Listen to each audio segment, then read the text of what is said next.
प्रश्नोपनिषद। प्रश्नोपनिषद ग्रंथ में प्रथम प्रश्नात्मक जो प्रथम प्रकरण है उसके अंतर्गत 10 नंबर की कंडिका, इसका मूल का विचार हो चुका है। अब इसका भाष्य बाकी है। तो बताया था कि केवल कर्म का अनुष्ठान करने वाले जो लोग होते हैं वे दक्षिणायन मार्ग से जाते हैं और उनको जो लोक प्राप्त होता है वहाँ से पुनः वह वापस आते हैं, वो पुनरावृत्ति का मार्ग है। और इसके विपरीत जो कोई कर्म के साथ साथ उपासना भी करता है, अर्थात समुच्चय का अनुष्ठान करने वाला है, कर्म और उपासना और तप, ब्रह्मचर्य, श्रद्धा, विद्या इत्यादि के द्वारा उस प्रजापति रूप आदित्य को ही मय के रूप में जान रहा है, उपासना कर रहा है, तो ऐसा जो समुच्चय अनुष्ठाई वह आदित्य रूप प्राण को प्राप्त होता है। लिखा है आदित्यम अभिजयन्ते, आदित्य लोक को प्राप्त होता है, उसी का नाम है ब्रह्मलोक, वो प्राप्त होता है। और वो कैसा है वह, तो कह दिया एतद्वै वह आदित्य स्वरूप लोक प्राणानाम आयतनम, सभी प्राणियों का आश्रय स्थान है, अमृत स्वरूप है, अभय है और यही परागति है। और वहाँ प्राप्त होने पर पुनः न आवर्तन्ते, पुनः वह जन्म मरण रूप संसार को प्राप्त नहीं होता है।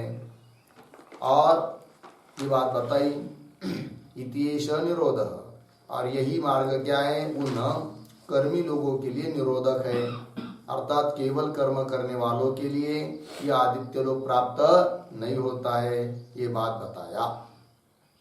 अब इस मंत्र का भाष्य को देखिए। अथ उत्तरेण अयनेन प्रजापते अंशः प्राणं अत्तारं आदित्यम अभिजयन्ते। ठीक है, तो कैसा अथ शब्द आया है मार्गांत आरंभार्थ, अथ शब्द अन्य मार्ग का आरंभ है अथ शब्द।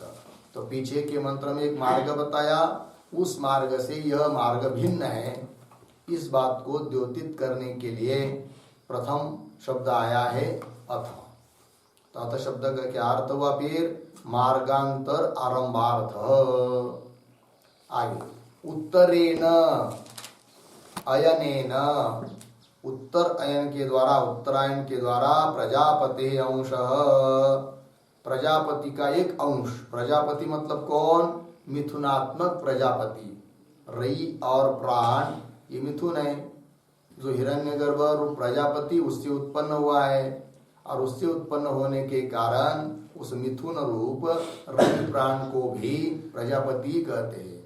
और उस मिथुन रूप प्रजापति का एक अंश जो प्राण अर्थात आदित्य, उसको प्राप्त होते हैं उत्तरायण मार्ग से, सह अनुष्ठाई। देखिए अथ उत्तरेण अयनेन, उत्तरायण के द्वारा प्रजापति अंश, मिथुनात्मक प्रजापति का अंश, अंश को, कौन अंश हो, दे रहे आगे, प्राणम अत्तारम, अत्तारम प्राणम आदित्यम, अत्तारम अर्थात भोक्ता, तो भोक्ता स्वरूप जो प्राण है उस प्राण रूप आदित्य को अभिजयन्ते अर्थात प्राप्त होते हैं, ये बात कही। फिर आगे प्रश्न कर रहे केन, केन अर्थात किस साधन से प्राप्त होते उस आदित्य लोक को, भोक्ता रूप प्राण को, आदित्य लोक को, ब्रह्म लोक को किस साधन से प्राप्त होते हैं, ये प्रश्न। तो उत्तर दे रहे तपसा, तपसा ये प्रतीक है, तपस्या का अर्थ कर रहे हैं इंद्रिय जयेन, इंद्रिय जय रूप तप, उस तप के द्वारा। और कह रहे आगे विशेषतः ब्रह्मचर्येन, तो साधन बहुत है, तप है, ब्रह्मचर्य है, श्रद्धा है, विद्या है, तो तप तो है ही है, किंतु विशेष रूप से बताया ब्रह्मचर्येण, ब्रह्मचर्य रूप साधन से, और श्रद्धया, अत्यंत विश्वास, श्रद्धा आस्तिक्य बुद्धि उससे, और विद्या च प्रजापत्यात्म विषयया। ठीक है, तो कैसा? प्रजापत्यात्म विषयया विद्या च, ऐसा लगाना। प्रजापत्यात्म विषया, प्रजापति है विषय जिस विद्या का, विद्या का मतलब यहाँ पर उपासना, ऐसी इस उपासना से, तो प्रजापत्यात्म विषयया, इस पर एक वाक्य लिखिए। मिथुनात्मक प्रजापते है,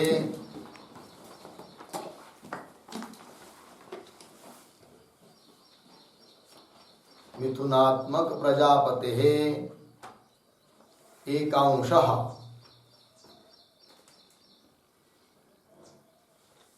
एकांशः आदित्यः, आदित्यः तत्तादात्म्य विषयया इत्यर्थः, तत्तादात्म्य विषयया इत्यर्थः।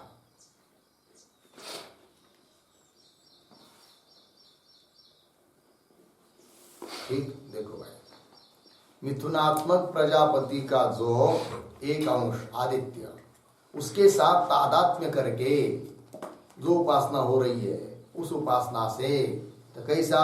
तो उसका स्पष्टीकरण कर रहे हैं और आगे इतना हुआ। तपसा इत्यादि से बताया, इंद्रिय जयन विशेषतः ब्रह्मचर्येण श्रद्धया च प्रजापत्यात्म विषयया विद्यया। तो कैसी वो विद्या, उपासना, उसको और स्पष्टीकरण कर रहे। आत्मानं प्राणं सूर्यं जगतस्तस्तुषः च अन्विष्य अहम अस्मि इति विदित्वा आदित्यम अभिजयन्ते। अभिजयन्ते का अर्थ कर रहे अभिप्राप्नुवन्ति, प्राप्त होते हैं। तो देखो भाई, तो प्रजापत्यात्म विषयया विद्या, ऐसे विद्या के द्वारा, कैसे? तो आत्मानम, ठीक है ना, तो आत्मानम का आगे थोड़ा अन्वय, आत्मानम, उसके बाद दो शब्द छोड़कर जगतः तस्तुषः, पीछे प्राणम सूर्यम, फिर आगे अन्विष्य,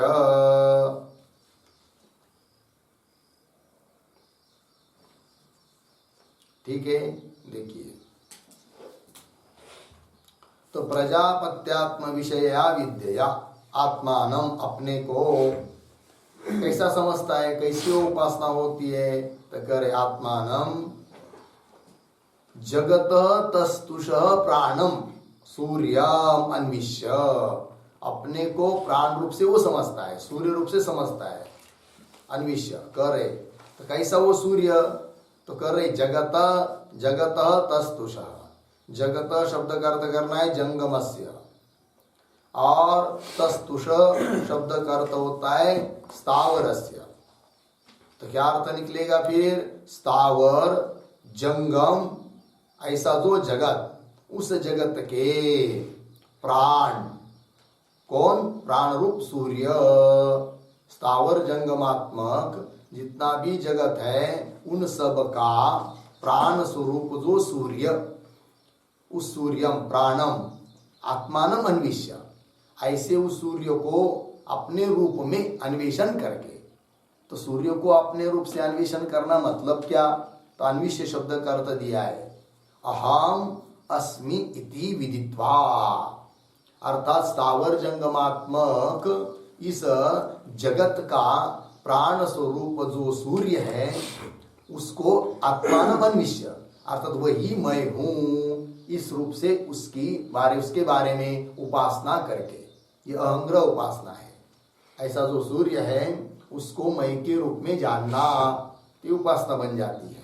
ठीक है, तो जगत तस्तुषः प्राणम सूर्यम अन्विष्य, अन्विष्य का अर्थ कर रहे हैं अहम अस्मीति विदित्वा, ये सूर्य ही मैं हूं इस रूप से विदित्वा, जानकर, साक्षात्कार करके।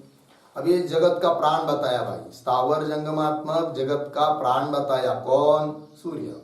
भाई है, यदि सूर्य नहीं रहेगा तो जगत की कोई चीज टिक नहीं सकती।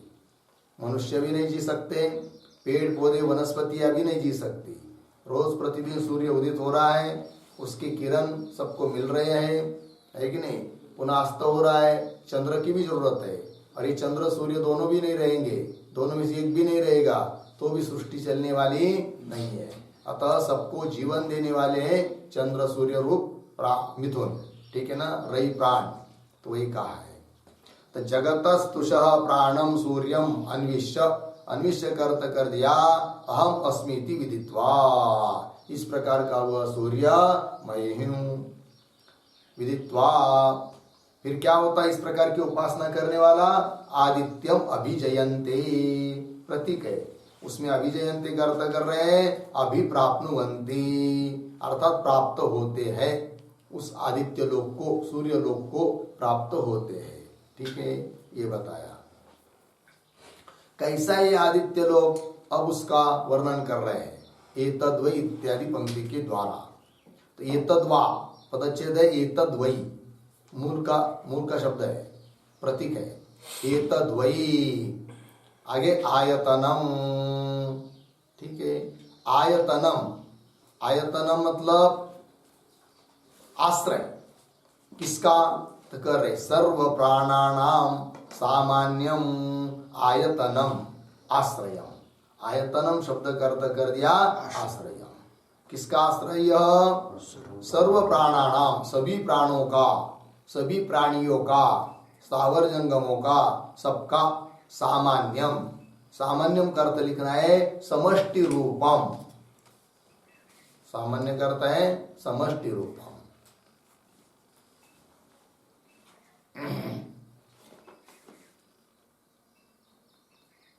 हुआ ना? देखो भाई, एतद्वै आयतनम, शुरू से एतद्वै, एतद शब्द का अर्थ आदित्य, आदित्य रूप, यह क्या है? आयतन है, आश्रय है, किसका आश्रय है?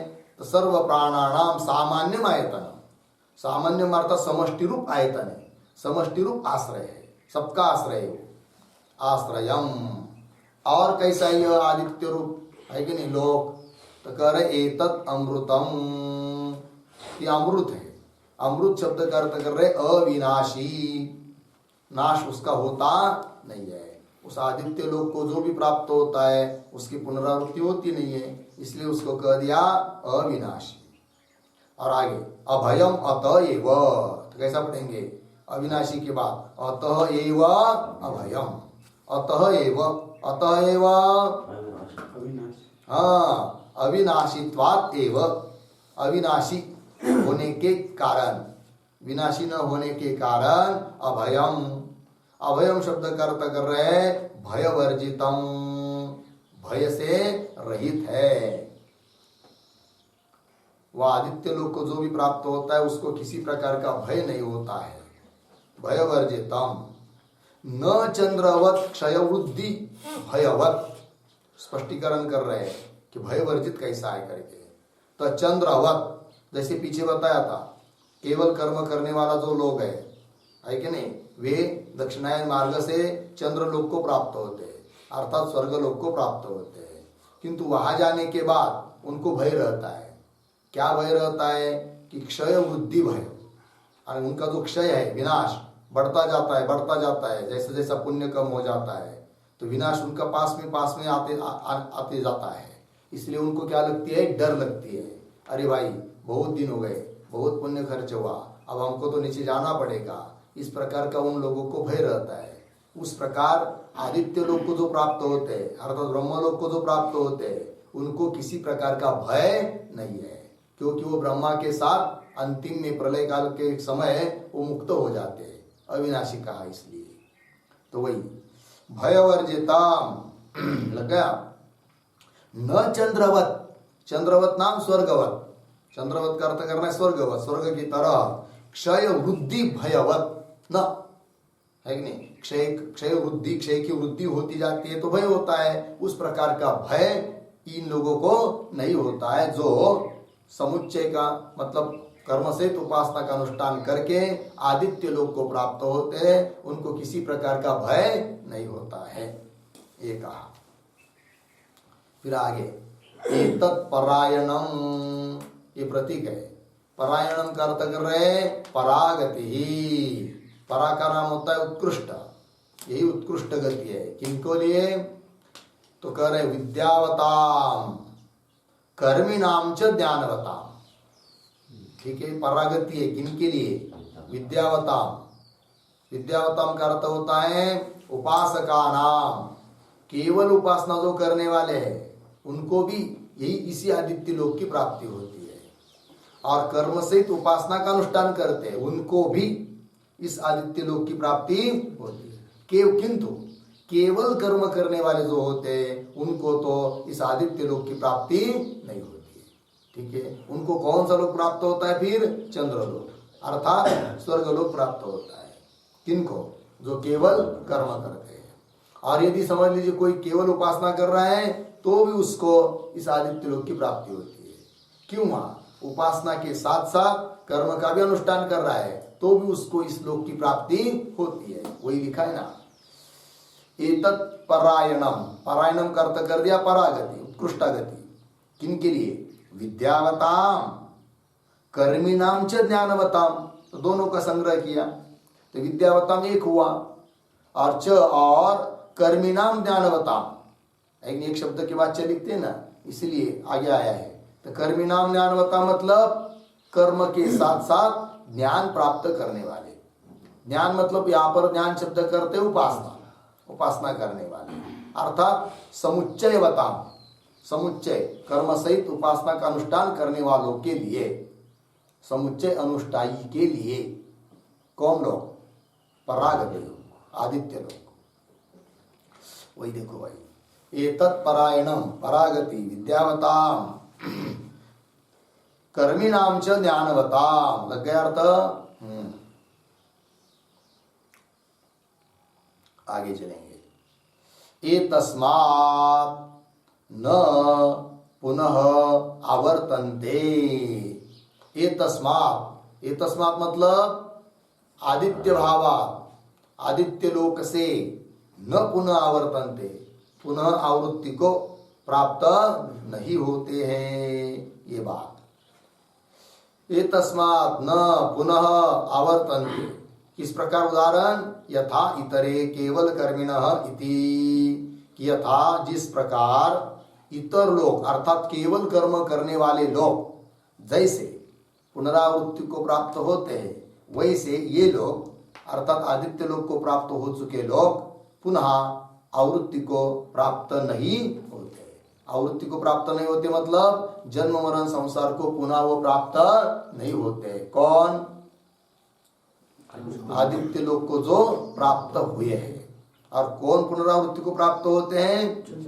जो चंद्रलोक को प्राप्त हुए। चंद्रलोक मतलब स्वर्गलोक किसको प्राप्त होता है? जो केवल कर्म का अनुष्ठान करते हैं। और आदित्य लोक किसको प्राप्त होता है? हाँ, उपासना सहित कर्म का जो अनुष्ठान करते हैं। ठीक है, चलिए। यथा न पुनरावर्तन्ते यथा इतरे केवल कर्मिणः इति। लग गया? केवल कर्मिणः यहाँ तक हुआ। इति, इति प्रतीक है, मंत्र में आया है कि नहीं? अंतिम में पुनरावर्तन्ते के बाद इति शब्द आया है, तो इति प्रतीक है। उस इति का अर्थ कर रहे यस्मात्, जिस कारण से कि एषः, एषः शब्द का अर्थ है आदित्य, आदित्य। अविदुषाम निरोधः, अविदुषाम अविद्वानों के लिए वो निरोध है, रोकने वाला है, अवरोधक है। अर्थात केवल कर्म करने वालों के लिए आदित्य लोक को नहीं आने देता है। ठीक है ना, इसलिए उसको क्या कह दिया? निरोध। तो अंतिम में आया है मंत्र में इति एष निरोधः। इति का अर्थ कर दिया यस्मात्, और एष का अर्थ आदित्य, और अविदुषाम निरोधः। अविदुषाम का अर्थ लिखिए अनुपासका नाम।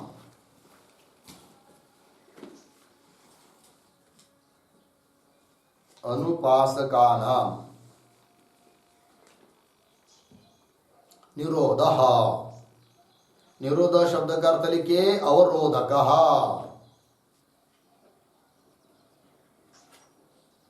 निरोध का मतलब है अवरोधकः।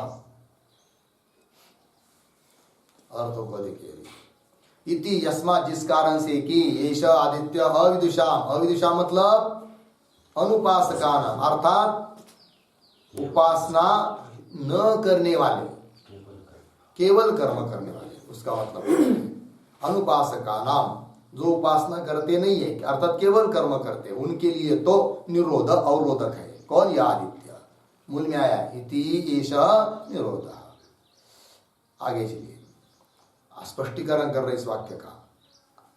आदित्यात् ही निरुद्धा अविद्वांसः न एते संवत्सरम आदित्यम आत्मानं प्राणम अभिप्राप्नुवन्ति। इस वाक्य का विस्तार किया, व्याख्या की है। तो कैसा पढ़ता हूं देखिए। आदित्यात् ही निरुद्धाः अविद्वांसः। आगे एक शब्द छोड़कर एते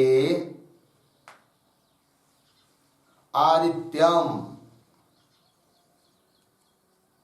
संवत्सरम आत्मानं प्राणम, पीछे न अभिप्राप्नुवन्ति, न अभिप्राप्नुवन्ति। अर्थ को देखिए भाई। आदित्याधि निरुद्धा, आदित्य से निरुद्ध हो जाते कौन? अविद्वांस। अविद्वांस का भी अर्थ है क्या?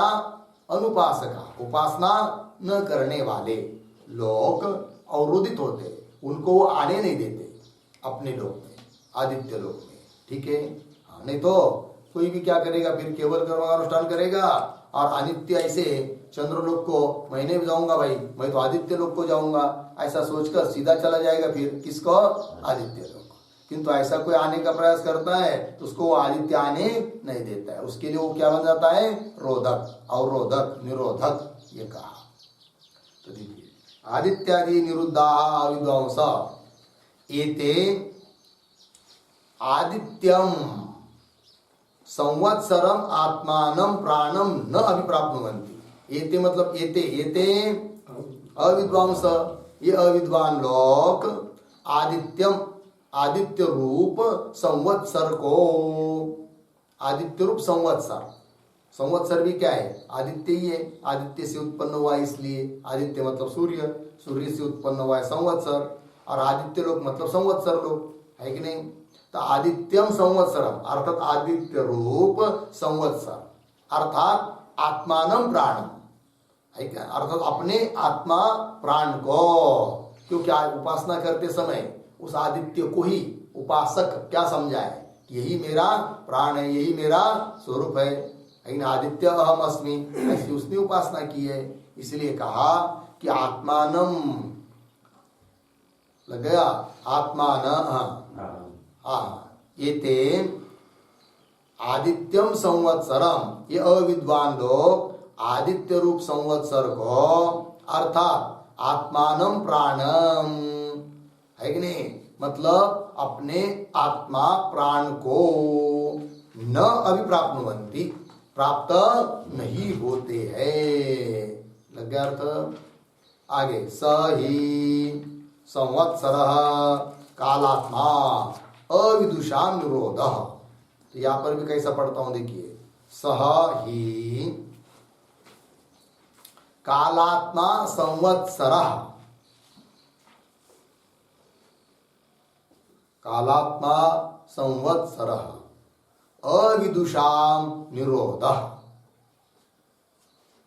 ठीक है, देखो भाई, सही वह कालात्मा, काल स्वरूप, काल रूप जो संवत्सर है, वह अविदुषाम निरोध, अविद्वानों के लिए अर्थात केवल कर्म करने वालों के लिए निरोध, अवरोधक है। आगे अंतिम का पाद ऊपर 10 नंबर के श्लोक का तदेश श्लोक आया है कि नहीं? तो तत्प्रति तत् का अर्थ कर रहे तत्र, तत्र का अर्थ कर रहे अस्मिन अर्थे। अस्मिन अर्थ मतलब इस अर्थ में, इस अर्थ में मतलब संवत्सर स्वरूप है। इस प्रकार का संवत्सर है, आदित्य लोक रूप संवत्सर है। इस बारे में ईश श्लोक, श्लोक का अर्थ कर रहे मंत्र, ईश श्लोक अर्थात मंत्र। यह मंत्र प्रमाण रूप है। कौन सा मंत्र? आगे आने वाला, आगे मतलब 11वां, पंचपादम पितरम इत्यादि मंत्र संवत्सर के बारे में, संवत्सर का स्वरूप बताने में प्रमाण है, ये कह दिया। ठीक है, तो अब आगे जो 11वां मंत्र आ रहा है उसमें क्या बताया जाएगा? फिर संवत्सर का स्वरूप बताया जाएगा। उसमें भी 2 मत है, तो दोनों उस मंत्र में आ जाएंगे। तो इस 11वीं कंडिका का उच्चारण कर लेंगे। पंचपादं पितरं द्वादशाकृतिं दिव आहु परे अर्धे पुरीषिणम्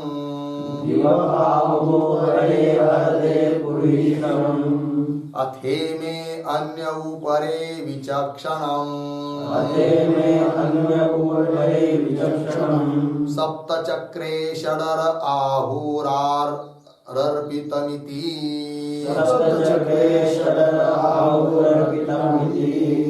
पंचपादं पितरं द्वादशाकृतिं दिव आहुपरे अर्धे पुरीषिणम् अथे में अन्य उपरे विचक्षणं सप्तचक्रे षडर आहुरर्पितमिति। तो पंचपादम पितरम द्वादशाकृतिं दिवः अहो परे अर्धे पुरीषिण अथ इमे अन्ये उ परे विचक्षणं सप्तचक्रे षडरे अहो अर्पितम इति अन्वय। तो बीच वाले पंक्ति में पद आया है अन्य, उसको पहले पकड़ेंगे। अन्य और एक अध्यारोप शब्द लेंगे बाहर से, तम।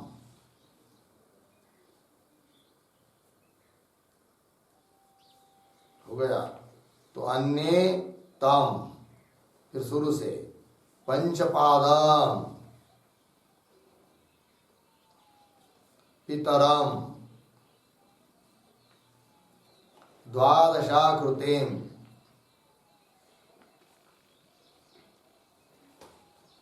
पुरीषिणम्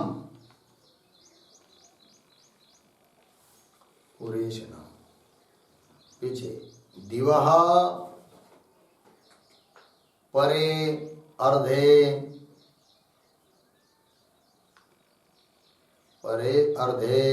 अहो हो गया नीचे। अथ इमे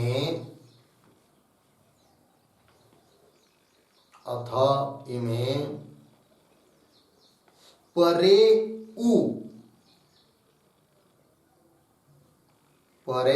उ विचक्षणम् सप्तचक्रे षडरे अर्पितम इति अहो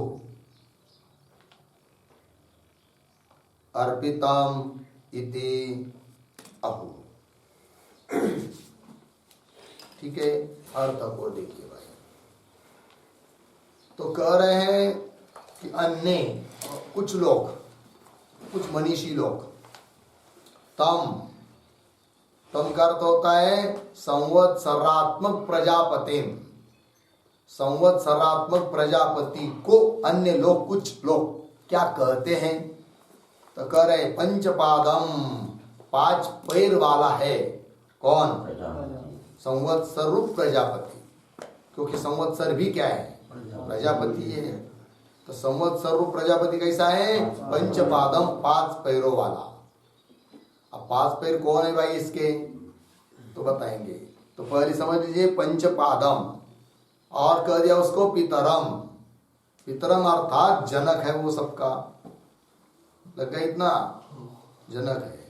और द्वादशाकृतिम है कि नहीं, 12 अवयव वाला, ऐसा है वो। कौन? संवत्सरात्मक प्रजापति अर्थात संवत्सर।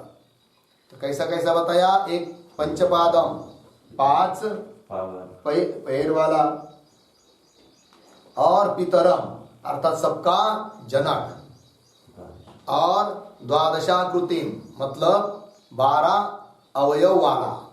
ठीक है। और कैसा भाई? तो कह रहे पुरीषणम, पुरीष कहते जल को, तो पुरीषणम अर्थात जल वाला है। और कैसा है? दिवह परे अर्धे अहो, दिव मतलब अंतरिक्ष लोक, उससे परे है कि नहीं, उससे क्या है? परे हैं।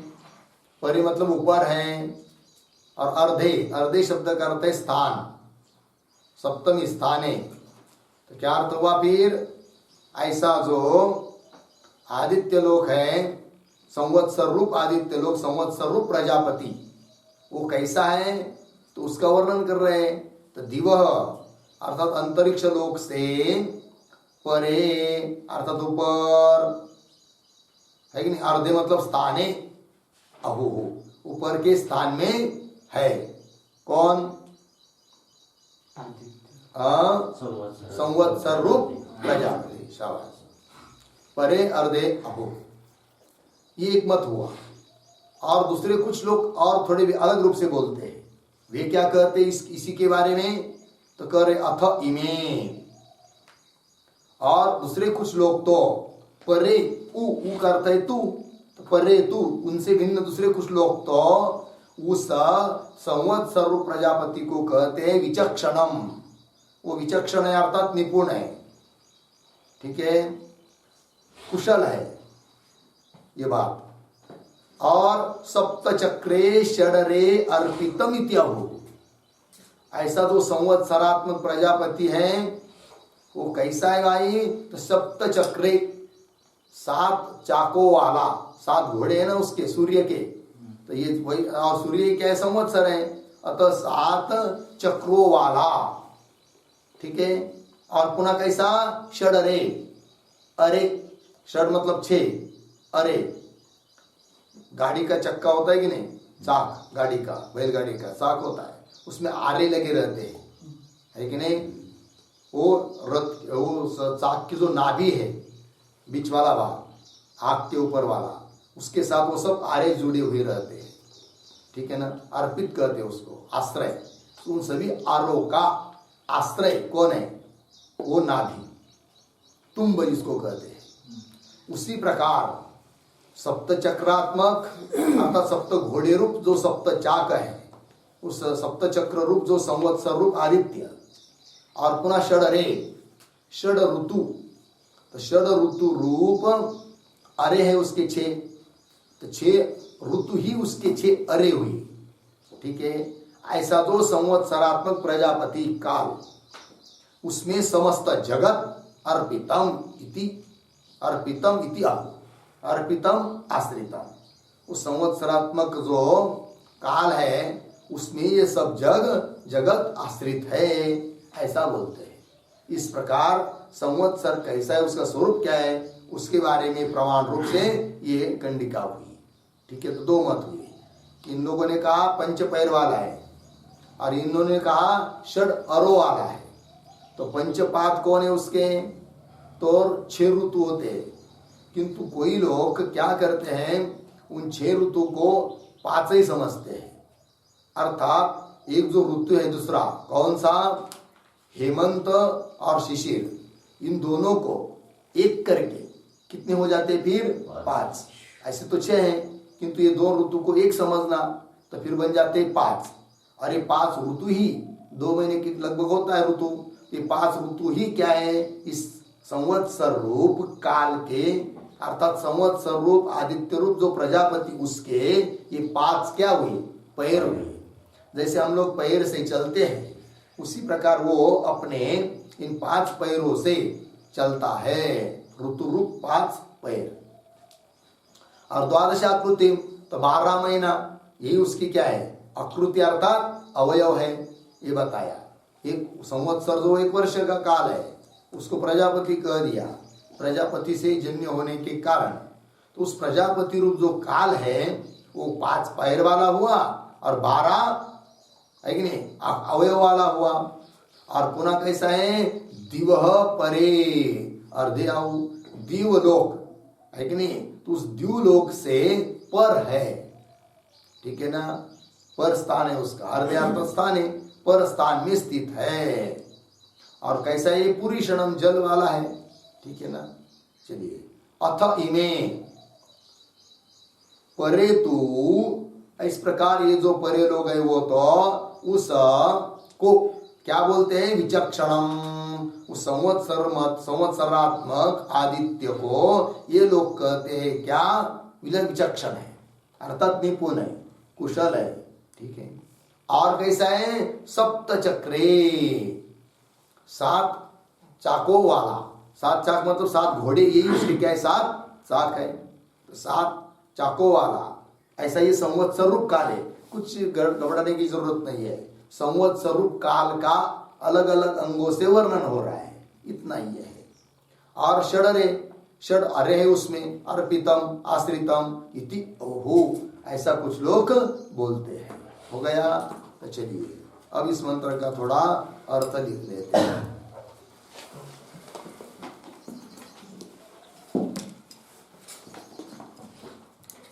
तो लिखते हैं प्रतीक,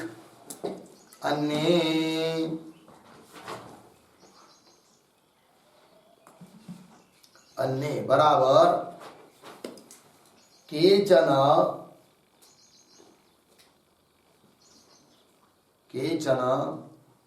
कालविदः मनीषिणः,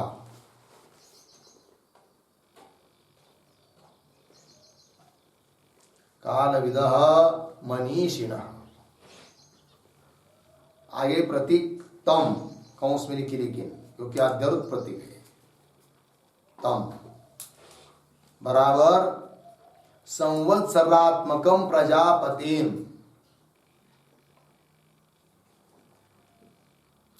संवत्सरात्मकम प्रजापतिम।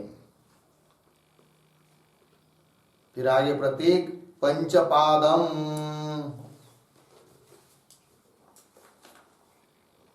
पंचपादम बराबर पंच ऋतवः,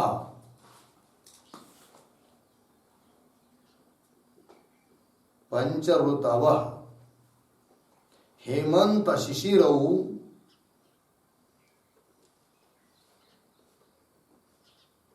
हेमंत शिशिरौ एकीकृत्य,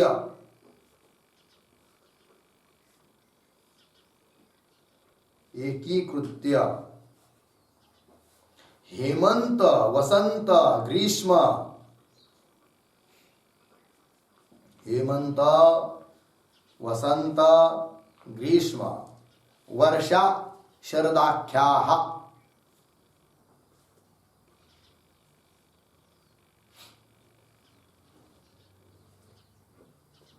ठीक है, ग्रीष्म वर्षा शरदाख्या। पंच ऋतवः, पंच ऋतवः पादाः इव,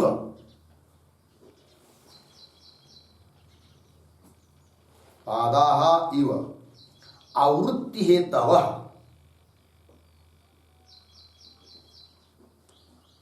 आवृत्ति हेतवः यस्य,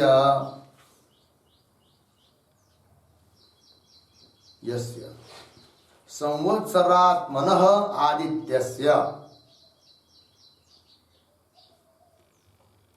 संवत्सरात्मनः आदित्यस्य सः पंचपादः तम, सः पंचपादः तम। आगे प्रतीक है पितरम, बराबर जनकम, जनकम अर्धविराम वृष्टि अन्नादि द्वारा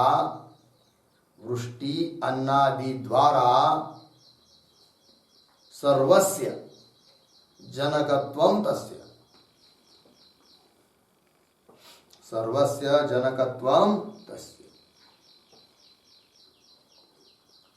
आगे प्रतीक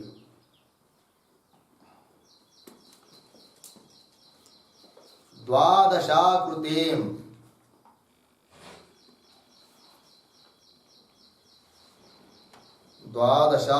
बराबर द्वादश मासाः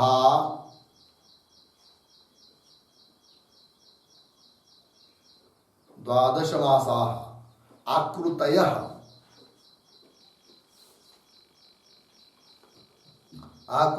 बराबर अवयवाः यस्य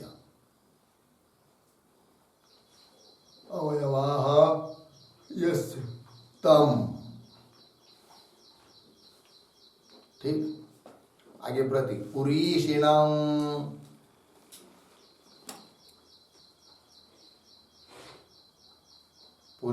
बराबर पुरीषवंतम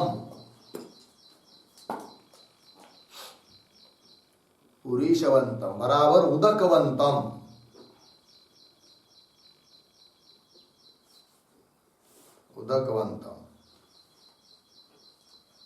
आगे प्रतीक दिवः बराबर अंतरिक्ष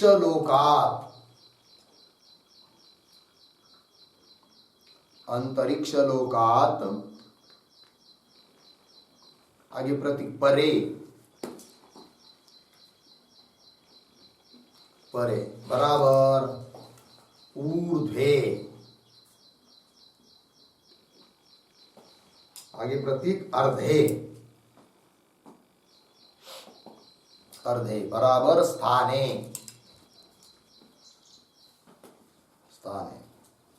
आगे प्रतीक अहो बराबर कथयन्ति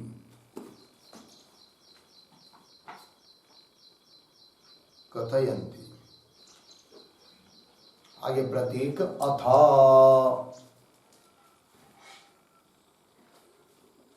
बराबर पक्षांतरे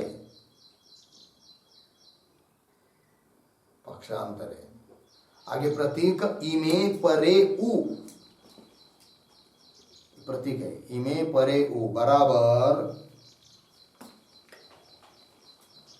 उ शब्द तू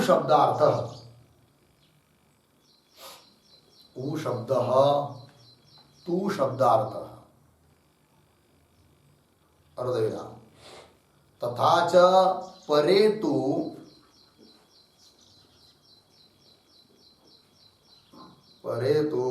कालचक्रविदः इति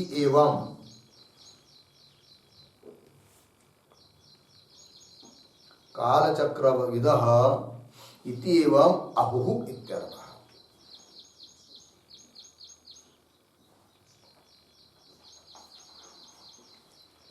हो गया। आगे कौंस में किम अहुः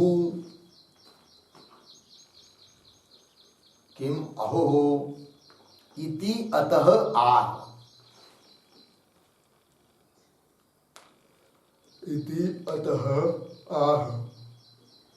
आगे की तरफ बांध देकर कौंस बंद। आगे प्रतीक है विचक्षणम बराबर कुशलम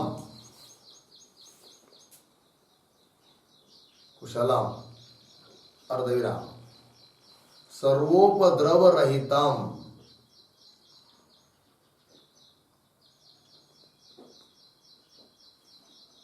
ठीक है सर्वोपद्रव रहितम तम संवत्सरात्मकम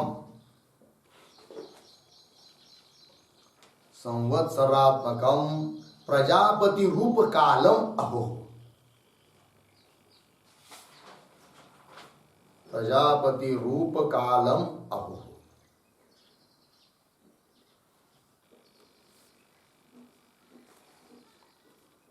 ठीक है,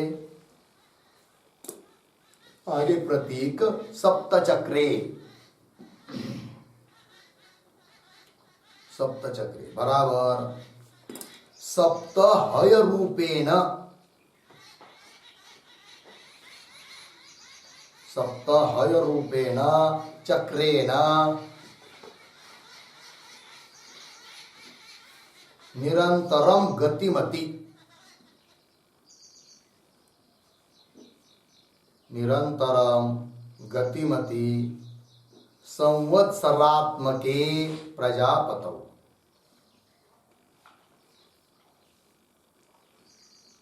संवत्सरात्मके प्रजापतौ हो गया। आगे प्रतीक षडरे, षडरे बराबर षट ऋतुरूपाः अराः,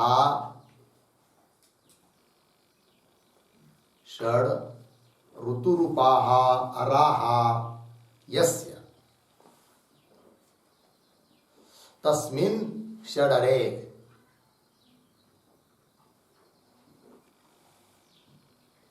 तस्मिन् षडरे कालात्मनि संवत्सरे,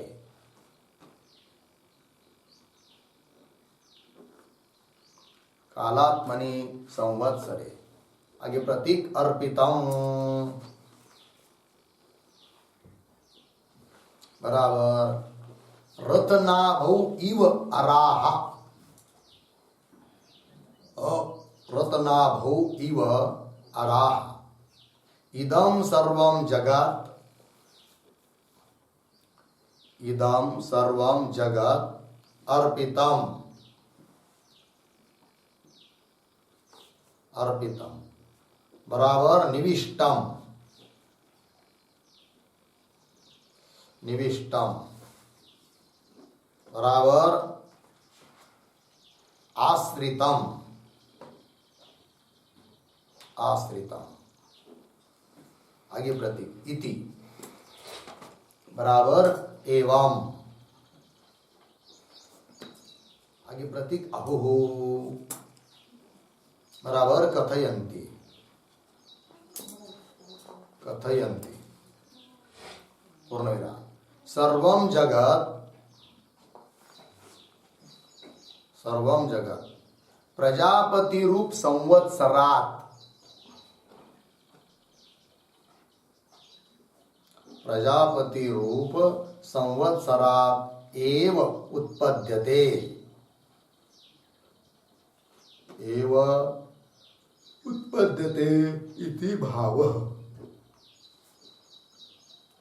उत्पद्यते इति भाव। ठीक है, चलो भाई हो गया। और तो देखिए दो मत है।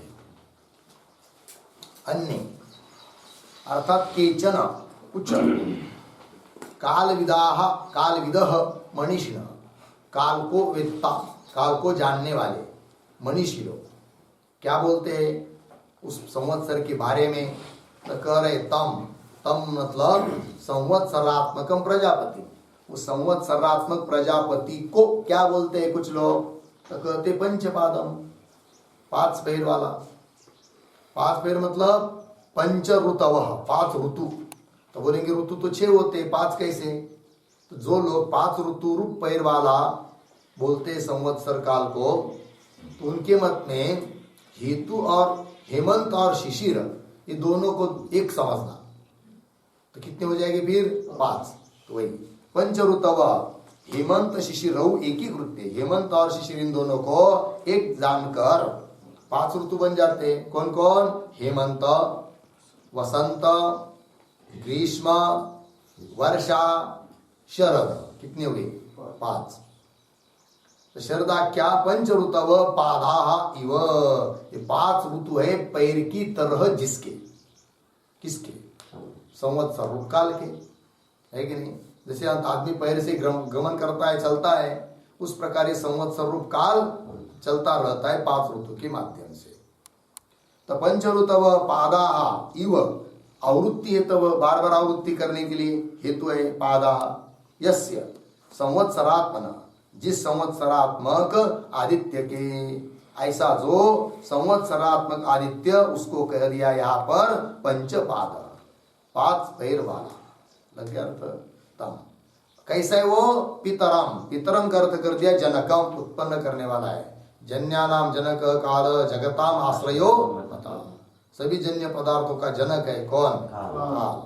ठीक है, और जगत का आश्रय है कौन? काल। तो पितरम जनकम।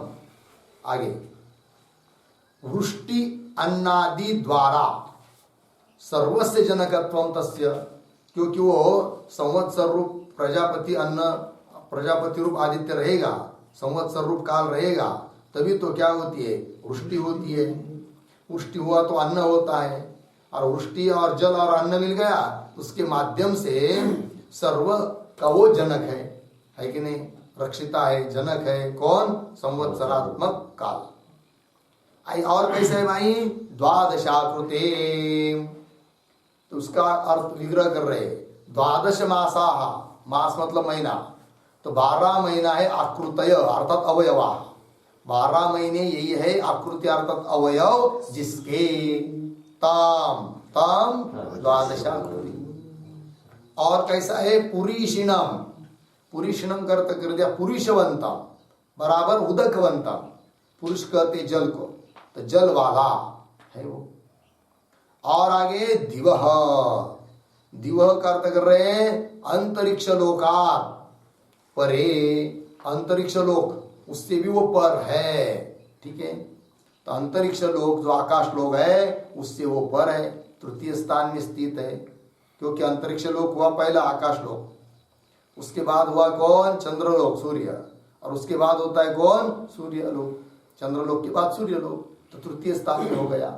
तो वही अंतरिक्ष लोका परे, परे का अर्थ कर दिया ऊर्ध्वे, पुनः अर्धे अर्थात स्थान है, ऊपर ऊर्ध्व स्थान में स्थित है वो। इत्याहु कथयन्ति। अथ और पक्षांतरे, ठीक है, अथ जो आया है ना, वो अन्य पक्षों को बताने के लिए पद आया है मूल में। कौन सा? अथ, बीच में आया कि नहीं? अथ इमे, अर्थात अन्य पक्षों को बताने के लिए पद आया अथ।